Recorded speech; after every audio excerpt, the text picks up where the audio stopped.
Welcome everyone. It's great to have you here today with us. My name is Aimee Smith. I'm a commander with the Phoenix Police Department. I'm really excited today to share with you the first of a 5-part series of a webinar that we've developed called Built Behind the Badge: Nutrition and Strength for Women in Law Enforcement. And this series really came about as my role as an executive member on the NAWLEE board. Part of this role was, for me and my responsibilities, is to develop a webinar. And when I thought about what type of webinar I wanted to develop, I thought nutrition is such a forefront in my life, and it has been. And then I thought about conversations that happen with women at the elevator, on scene, in the patrol car, and they all kind of came back to nutrition. And so with my passion for that and seeing how much that we give to the communities, whether that's physically, mentally, or emotionally, we're always putting ourselves out there, and sometimes we don't prioritize our own health. And so if you don't know about NAWLEE, NAWLEE is the National Association of Women in Law Enforcement Executives. The organization is a very strong supporter of women and advancing women in law enforcement. They do this by leadership, research, webinars, and being part of NAWLEE gives us the opportunity to have these types of conversations today. And it also gives us a platform so that we can share this with more women, so more women can thrive in the law enforcement profession. So I'm excited. I'm excited today, and let's begin this topic. I'm absolutely excited to tell you guys this is Commander Julie Egea, my first guest. Thank you. Julie, welcome to Thank the webinar, and let's learn a little bit more about you. Thanks for having me, Amy. We've known each other my entire career. We've navigated so much together in patrol and outside of work. 31 years. So I really appreciate you reaching out to me to help you with this. I've been on the department for 31 years. I've had a pretty diverse career. I've been primarily in a first responder position, and I've done shift work, I've done third shift, second shift, and through all of that, fitness has always been a priority in my life, and nutrition. And well, the first time I reached out to you was when I was training for some marathons, and I knew who to go to and say, I need some help with nutrition. I need some help with my hydration. Yes. And you were the person. Yes, thank you. And it wasn't just marathons. It was the Boston Marathon you guys were training for. Yeah, but you have done Boston twice. I have, yes. And those of you don't know, Boston is elite. It is, you have to qualify for the times, and yeah, you're one of my idols for that. I appreciate it. So, but throughout my whole career, like I said, especially in a leadership position, when you start supervising people and you start realizing what people know and what they don't know, and when it comes to nutrition, there's a lot of things that people don't know and don't recognize, especially in this profession. And then with shift work and everything, it makes it more difficult. So about 6 months ago, I went to EAU and HeartFit for Duty and the 100 Club, I believe. They all put together a nutritional seminar with Kim Cairns, and that's where I met Kim. Nice. And it was a one-day nutritional event where she spoke, and the way you teach, the things that you said, I have taken things. I always thought I was pretty on top of my nutrition, and I walked away with so many things that you educated me on that I needed to do and changes I needed to make. And as I was navigating the position I had at the time at Central City Precinct, the conversations, just the generic conversations I'm having with women about nutrition and things that we navigate through life. Hormones, menopause, premenopause, all of that. Like I said, the elevator, in the patrol car, all these conversations keep coming up. Yes, and it's so having you reach out to me so that we could start these conversations is very impactful. So, Kim, I would love for you to introduce yourself and tell us a little bit about your background, because like I said, what you provided for me and gave me and taught me that day was very powerful. I'm so glad. And she sat in the front row, just so you guys know. She was front and center. I remember, you're like, I know a lot, Kim, but you actually taught me some Yes, good you did. So, yeah, well, it's an honor to be here. It truly is. Background, Pacific Northwest girl, grew up in Oregon, in the rain. That's why I'm here in Arizona. I love the sun. I grew up in a very Italian household, so cooking, gardening, that was always on the forefront of that education that I learned from a very early age from my mom and grandmother and passed down. When I was 9 years old, I saw this softball. I had an older brother, so we would always, be playing wiffle ball, and I'm like, dude, I want to go out and do this. So got a scholarship, D1 scholarship to the University of New Mexico. Me too, D1. Oh, yeah. Did we play? Did we play against each other? No, I was not. Illinois, so. Oh, that's right. So, played college softball throughout at the University of New Mexico, and throughout the time I was 9 to 21, I only played one position, and I was a catcher. And I always say in my presentations, I'm like, when a catcher stands on the field, what do they see? They see everything, right? True. So my ability now to really translate nutrition, I went into teaching. I was a high school teacher for 15 years out in Oregon, but transitioning athletics, teaching, and really meeting people where they are. So when you think about a field, you have different abilities, different levels, different knowledge. And I always say nutrition's a practice. So every day we play catch, every day we show up and we learn and we're open to things, then we're able to put those into practice. It's not about perfection, it's about consistency with that. So my role now as a nutritionist for first responders, I work for HeartFit for Duty, which is a primary care for first responders and their families. A big part of my job is seeing patients one-on-one in a clinical setting, really dialing in one-on-one, but also the vastness of going out and being able to teach squads to departments where we met in those situations. That's where I'm able to go and do outreach as opposed to waiting for you guys to come in, because you're so good about asking for help. Said no one ever. Said no one ever. So yeah, but that's a little bit about my background. I absolutely love what I do. It meshes my athletic background with my teaching background, and it's what I meant to do. I think it's so cool that you specify so much on first responders. Yes. Right, because there's health coaches and there's all kinds of people out there, but some of them don't just deal with the work that we deal with. And I think that was when Julie came to me and she introduced me to you, I was like really impressed with that. And then the other question I have for you is, your title says functional nutritionist. Mm-hmm. So why do I need that, and what is a functional nutritionist? Yeah, it just sounds cool though, right? It does sound really It's like cool. Tactical nutrition is one of my presentations. They're like, why did you put tactical? Right. Because it sounds cool, right? If you think about functional medicine, right? Functional medicine, functional nutrition isn't just about treating symptoms. It's to actually treat the functions of the body. And so much of Western medicine is about putting a Band-Aid on something, right? If you have a headache, take an aspirin. Yeah, right? It's not about actually asking why. Why is that happening? Is it because of hormones? Is it lack of sleep, dehydration? Do we need to have that electrolyte talk? So much of what I do isn't just about compartmentalizing health and wellness, it's treating it all in one. And so when someone comes into my office, it's more than just macros and weighing someone. And that's so much of how we've grown up as women, is our number on a scale dictates our worth. And that's a byproduct if we can work on the functionality of the body. And with that, it's seasonal.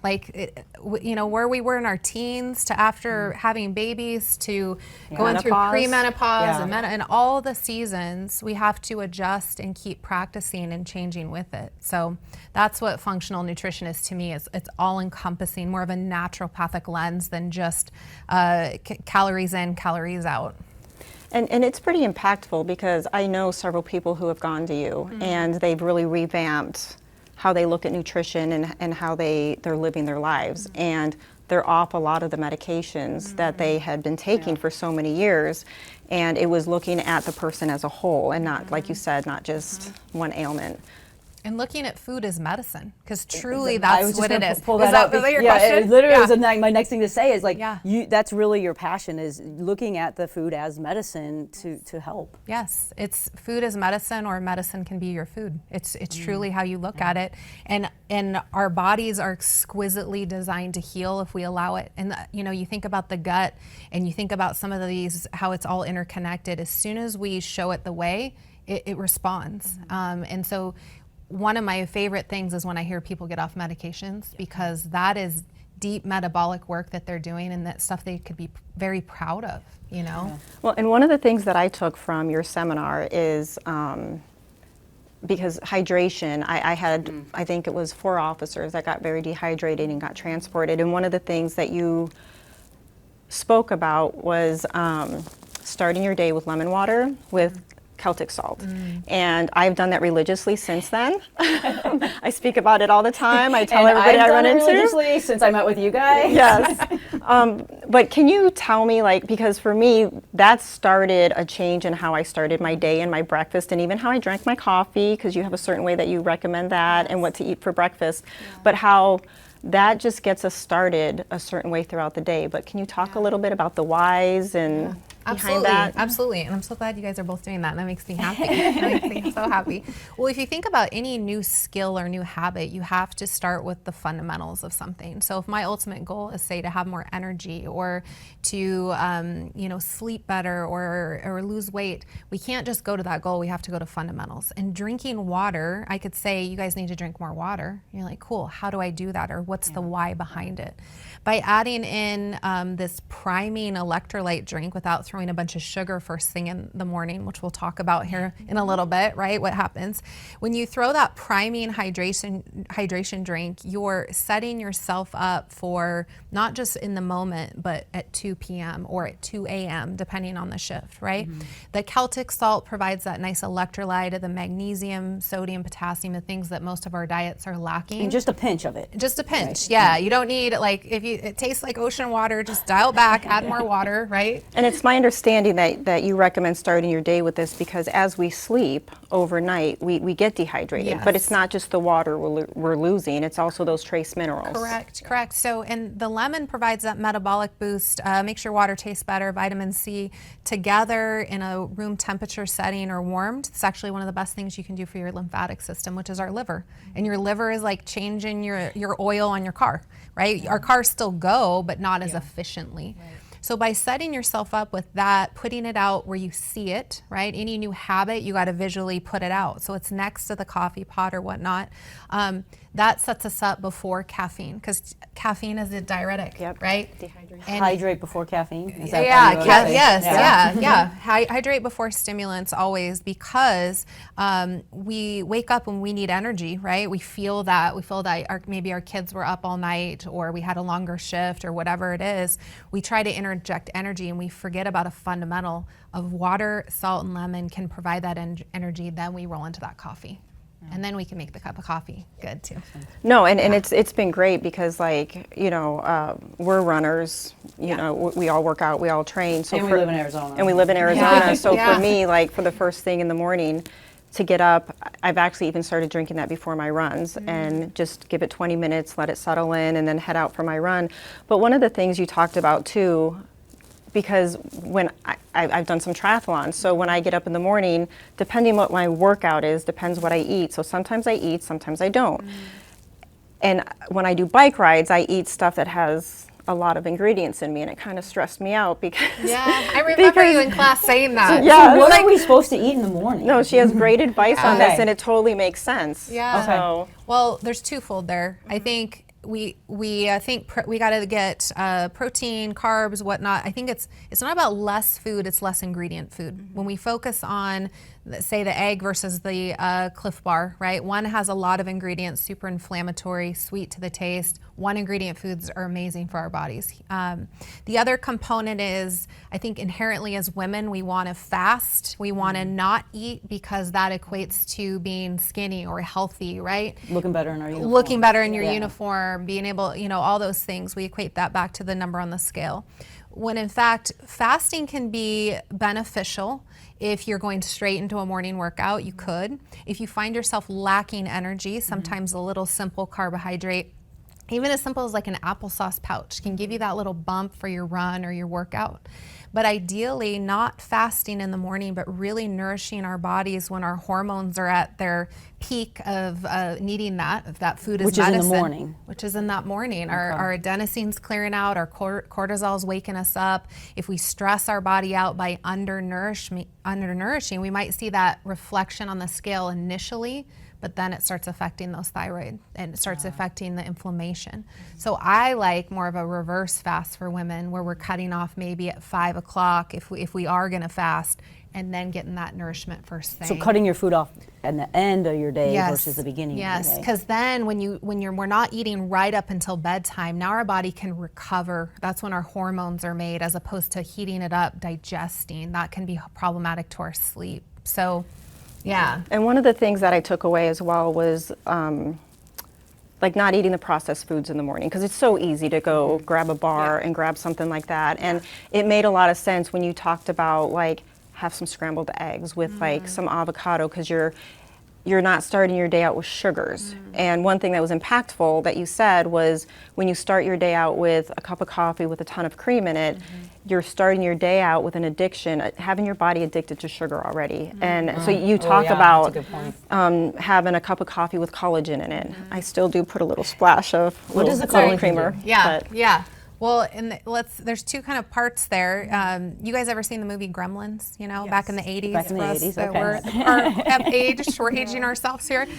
When those little guys are activated, it's really hard to get rid of them. And it's the same thing. It's an actual chemical imbalance in our brain called ghrelin. And when ghrelin's activated by putting sweets, sugar-free stuff, the granola bar, the liquid IVs first thing in the morning, that can be problematic because that's our body wants more. Yes, our body wants more. We want to activate something called leptin. Leptin's the opposition of ghrelin. That's the hunger suppressor, and that's fat and protein. When we eat fat and protein in the morning, guess what? Our brains are made of fat. So much of our children and our job and everything we have as women that's draining us, we have to feed our brain. So we're getting that 2 o'clock brain fog. Well, how did we start our day? Was it with caffeine and sugar, or was it with hydration and protein and that fat? And so I think that's a big part of that. What are some of the things that you would eat in the morning? The eggs you mentioned. Yeah, I start savory. Savory means trying not to add a bunch of sweetness in the morning. If we are going to add carbohydrates, berries, something like that, on a cottage cheese, a yogurt, nuts and seeds, 2 Brazil nuts with some coffee would be great. The one thing that I didn't answer was the collagen in the coffee. Oh, yeah. Collagen is a great protein for the coffee. It's one ingredient. In hot coffee. In hot coffee, yes. It does not work in cold coffee. Cold coffee, you're going to hate me because it's going to clump. Yes. But collagen's the most abundant protein in our body. And so as we start aging past like 20s, we start losing about a percentage every year. And that's why joints and muscles start kind of harder to recover, right, from a workout or a longer shift. Hair, skin, and nails. We hear about it in the beauty industry, right? All the time. Collagen. What's a real thing. We get wrinkles because we're reducing collagen in the skin. That's why red light therapy, red light sauna is like the best thing you can do because it helps the lymphatic system by sweating, right? But then it adds red light therapy, which is that collagen, which helps our skin. Last but not least, collagen is the lining of our gut. Our gut is our second brain. That's that interconnectedness through that vagus nerve. So by adding in the hydration first thing in the morning with the lemon salt, a little bit of protein in the coffee without all the added sweetness, throwing in some eggs in the morning, getting that protein start, whatever the day brings, then we've started at least here, right? Because so much of it, we got to get out the door, get the kids to school, get to work, and then it's 3 o'clock in the afternoon. We're like, I haven't eaten anything, right? Yeah, and I've been running on coffee, Right. or whatever it is. Well, and that's like we had talked earlier, and I don't know, like dealing with third shift, I don't. Oh, third shift was horrible. Yeah, As I got older, when I was younger, I was very easy to handle it and a lot smoother. But as I got older, that third shift spot was very difficult. I've worked third shift. We both have a couple of times throughout our careers, and recently in my 50s, so it's a little rough. But also like juggling kids, young kids, and juggling all that. I found that as I'm working thirds, I was craving the energy drinks. So I was doing the Bang energy drinks for a while. Oh, the good one. And I actually weaned off it, and then I went to like a really strong coffee. But I found that I was really craving like comfort foods. So for those people, the officers that are out there working third shift, they can still navigate this. They can still make better choices than what I made. What would you recommend for them? And that's such a great question. I receive that a lot too. And it's, when we think about nutrition and wellness, we automatically think of a day shift and we forget about the third shift, the overtime, all those ones, right? So the same rules apply. When we wake up, we still need to interject that energy of the hydration, electrolytes, still the protein, right? Doesn't have to be just breakfast foods, it can be leftovers.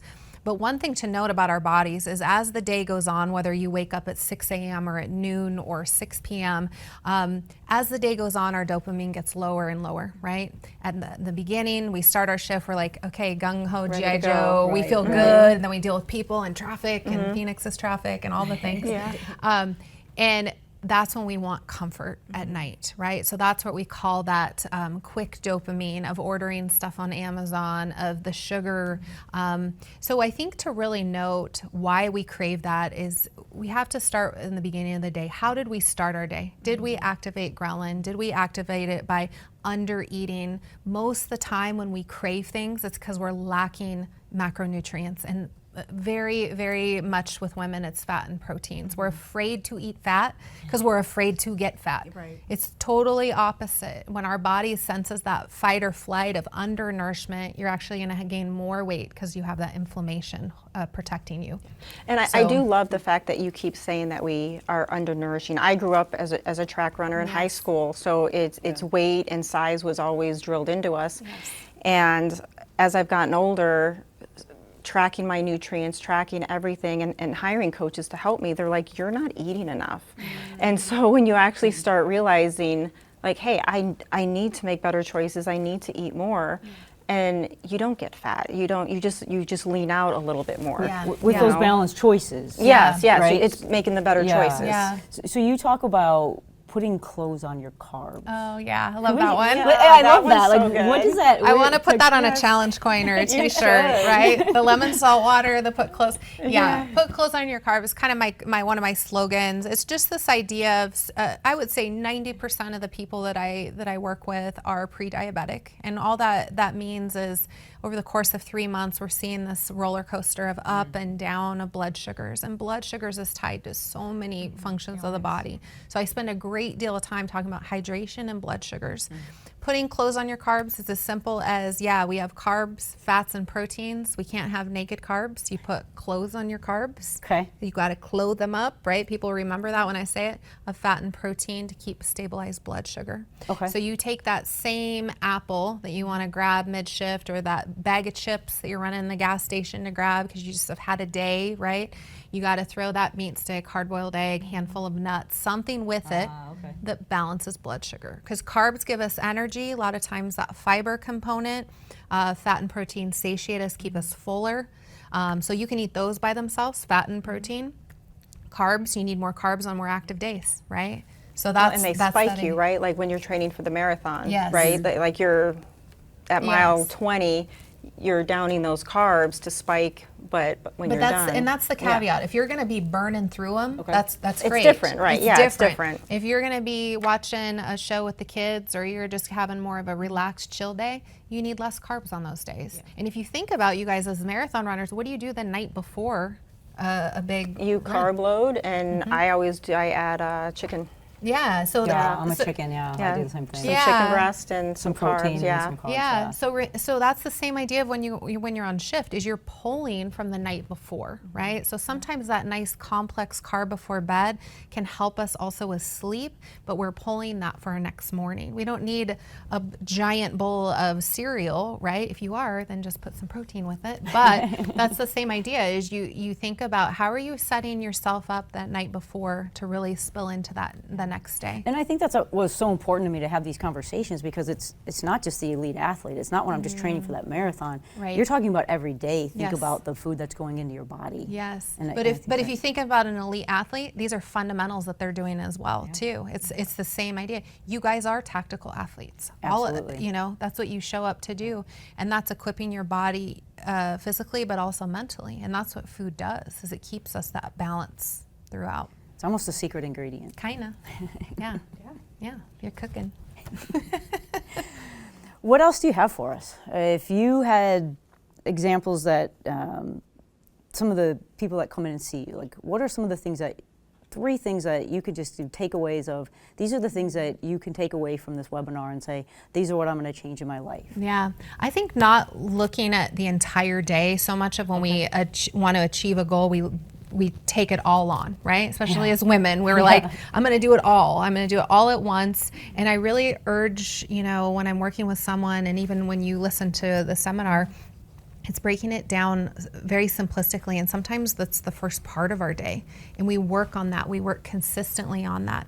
So those 3 fundamentals of the hydration when we wake up, the getting the protein start, adding in some rich collagen, whether it's in our coffee, tea, or bone broth is another great way to do it. It comes in like powdered form now that you could throw a cup of that in your afternoon.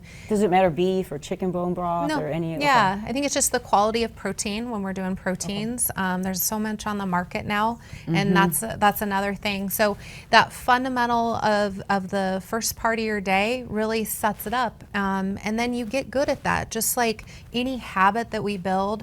But a big part of that is you got to plan. You can't just show, like I always say, you guys never just show up on a call and be like, okay, what are we doing? You have a plan. You're thinking about it. Right? You have a procedure and a plan. But oftentimes we don't think about the plan for our body and our mind to sustain those long call outs and the unpredictability of that, right? So how do we plan? And I always say, don't necessarily have a 7-day plan, have a 24-hour plan.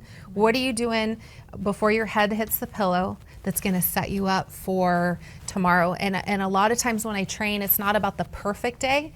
It's about when everything goes wrong, right? And I'm not saying on shift. I'm saying just kids, somebody, you know, teething kids, life, everything. And we so much set up our days as the perfect day. And if we don't accomplish that, then we've not succeeded. Well, and I know one of the things that you talked about was about the importance of sleep. And I know so many officers, I mean, me on 3rd shift, I just struggled with sleep, but a lot of officers are working overtime shifts and stuff like that, and the effects of your diet on your sleep. And I shared this story a little bit ago, and when I was on 3rds, a girlfriend of mine was like, oh, when you go home, just take a warm bath, have a glass of wine, and you'll go right to sleep. Yeah. And I kept trying it. It wasn't working. So like 3 glasses of wine later, I'm not. In the bathtub. I'm not sleeping so good.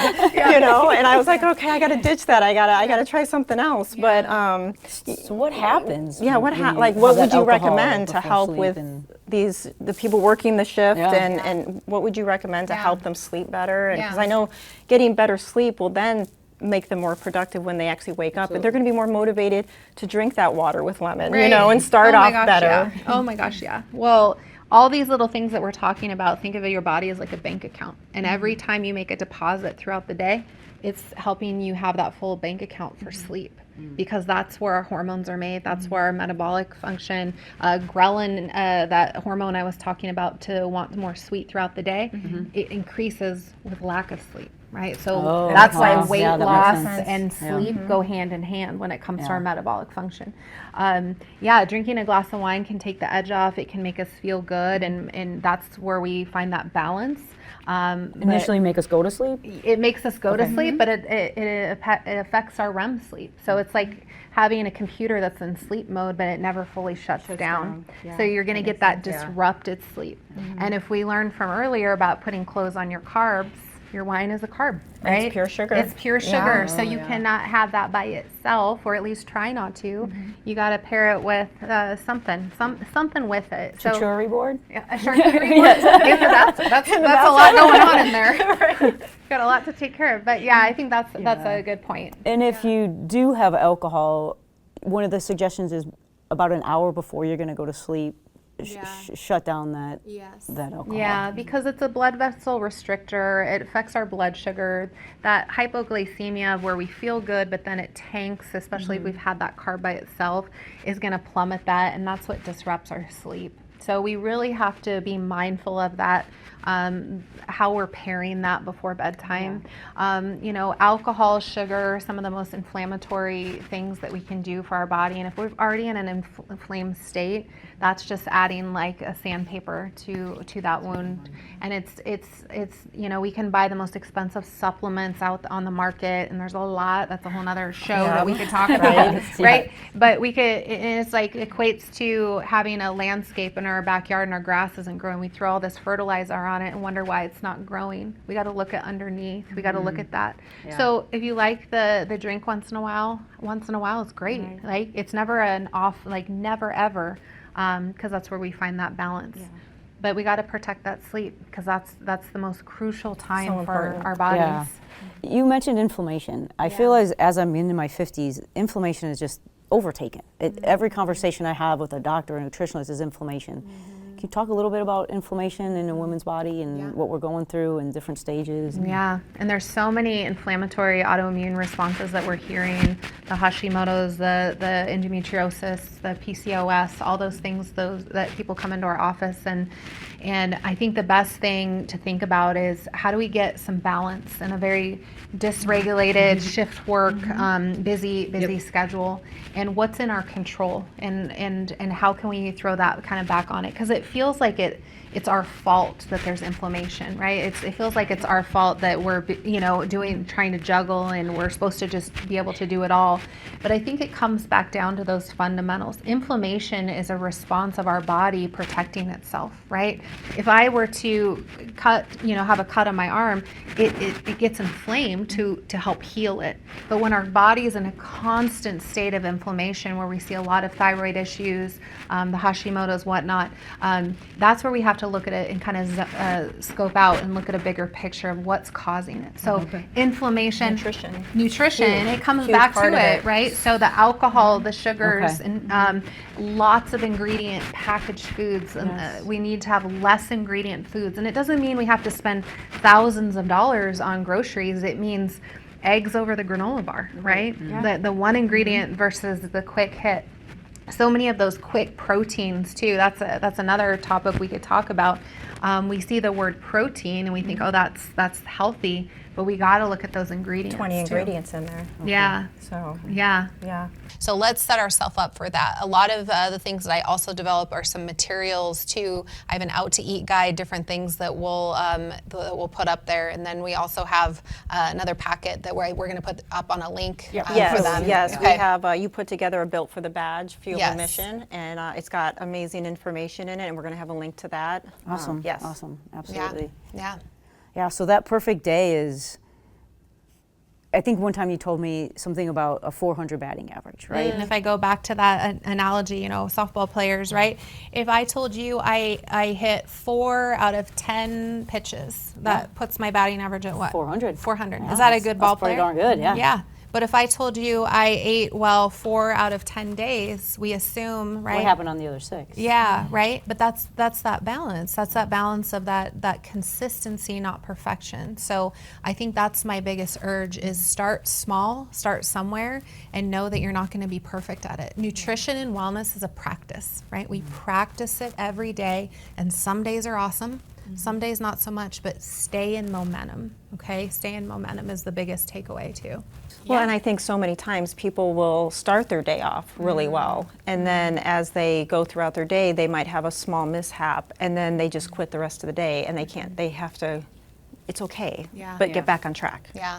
Yeah, and it's all about momentum. What's going to keep us in momentum? Because we judge our day to day and our health by those perfect days, and that's what I call that ceiling. I want you to have kind of like the floor. It's not a rock bottom. It's instead of being able to go to the gym maybe in the morning because we ran out of time. It's maybe you're doing 50 push-ups on your lunch break, right? It's still keeping you in momentum. It's not this perfect scenario, but it's going to keep that. And it's not always about a scenario of having more willpower or discipline. It comes back to having a plan. right? When we have a plan, we don't have to rely on discipline, right? If someone brings in, thank you for your service, here's some crumble cookies, we're like, good thing I got that meat stick in my desk, because Kim told me to pair that carb That's a great with the fat and protein, right? So I think A crumble cookie with a meat stick. Yeah, I know. I had somebody say that to me one time. So you're telling me I can have my coffee or the donut as long as I have the bacon or something with it, right? We're pairing that fat and protein with it. So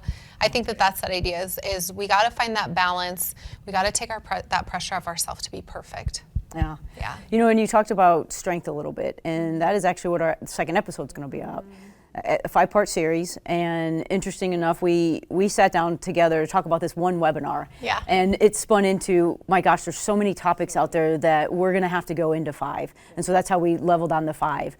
And our next one's going to be about that strength and fitness, and what kind of nutrition do you need to fuel your body for strength training, and not strength training to be on a stage and perform, but strength training to be able to do this job and then to be able to move forward. Yes, yeah. So we'll talk about some post workout nutrition. We'll talk about different types of proteins, because there's so many different meal bars and drinks, and we got to talk about quality of protein, because as we age, we lose muscle, right? It's inherent.